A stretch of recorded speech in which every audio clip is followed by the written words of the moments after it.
తెలంగాణ రాష్ట్రంలో కాంగ్రెస్ ప్రభుత్వం విద్యారంగాన్ని నిర్వీర్యం చేస్తుందని, ప్రభుత్వ వైఫల్యాలు, అరాచకాలపై విద్యార్థి లోకం ఉద్యమించాలని బీఆర్ఎస్ వర్కింగ్ ప్రెసిడెంట్ కేటీఆర్ పిలుపునిచ్చారు.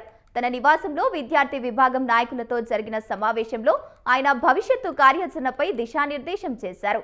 10 ఏళ్లలో విద్యారంగంలో అద్భుతమైన ప్రగతి జరిగితే ప్రస్తుత కాంగ్రెస్ ప్రభుత్వం ఆ వ్యవస్థను పూర్తిగా నీరుగారుస్తోందని కేటీఆర్ మండిపడ్డారు. ఫీజు రీయింబర్స్మెంట్ బకాయిలు ఈరోజు రాష్ట్ర ప్రభుత్వం బాకీ పడి ఉంది. 10,000 కోట్లు, ఒకటి కాదు రెండు కాదు. రాష్ట్రంలోని లక్షలాది మంది విద్యార్థుల తల్లిదండ్రులు తలనిల్లిపోతా ఉన్నారు. రేపు టీసీలు ఇచ్చే టైంకు టీసీలు ఇవ్వకపోతే పిల్లలు కూడా ఆగమాగమైపోయి వాళ్ళ భవిష్యత్తు గందరగోళం పడే పరిస్థితి. కాబట్టి తప్పకుండా ఒక పెద్ద ప్రోగ్రాం తీసుకుందాం.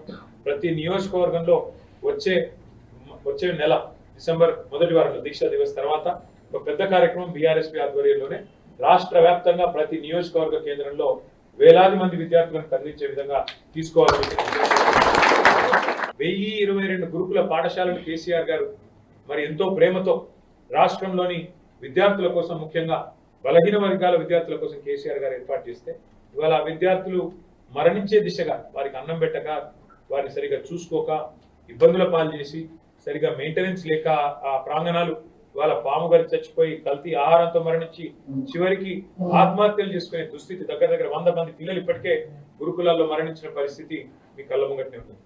గురుకులాల మీద మీరు బీఆర్ఎస్వి ఆధ్వర్యంలోనే బ్రహ్మాండంగా గురుకుల బాట అనే కార్యక్రమం మీరు చేసిన తర్వాత ప్రభుత్వంలో కొంత చలనం వచ్చింది, కొంత యాక్టింగ్ చేసినారు.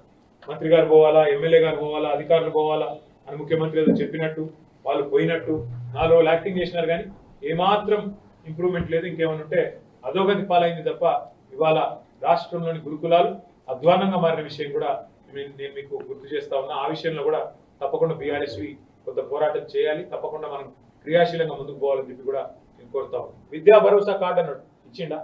ఇయ్యలేదు. మరి స్కాలర్షిప్లు అన్నాడు, పీజీ చేస్తే ఇంత, పిహెచ్డి చేస్తే ఇంత, ఇంటర్ చదివితే గంత, డిగ్రీ చేస్తే గింత అని కొండంత రాగం తీసిండు, గాడిది పాట వాడుతుంది.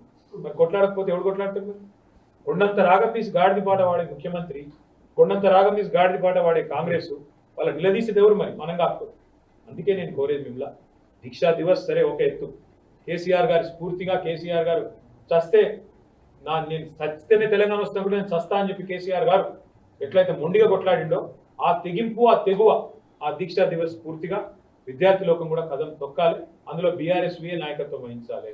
ఇవాళ ఏ రాజకీయ పార్టీకి ఈ రాష్ట్రంలో మనకుండే ప్రేమ తెలంగాణ మీద ఉండే ఛాన్సెస్, బీజేపీకైనా కాంగ్రెస్కైనా వాళ్ళది ఏంది, వాళ్ళేదో పైపైన బంధం, మనది పేగు బంధం. తెలంగాణతో ఇది మనం తెచ్చిన తెలంగాణ, మనం కొట్లాడి తెచ్చిన రాష్ట్రం. ఆల్తు పాల్తుగాళ్ళు ఎవరో ఇలా మాట్లాడుతున్నచ్చు, వాళ్ళొకరు వీళ్ళొకరు. కానీ వాస్తవం ఏంటి? కేసీఆర్ఏ లేకపోతే, టీఆర్ఎస్ఏ లేకపోతే, కేసీఆర్ నిరాహార దీక్షనే లేకపోతే ఇలా తెలంగాణ ఎక్కడిది?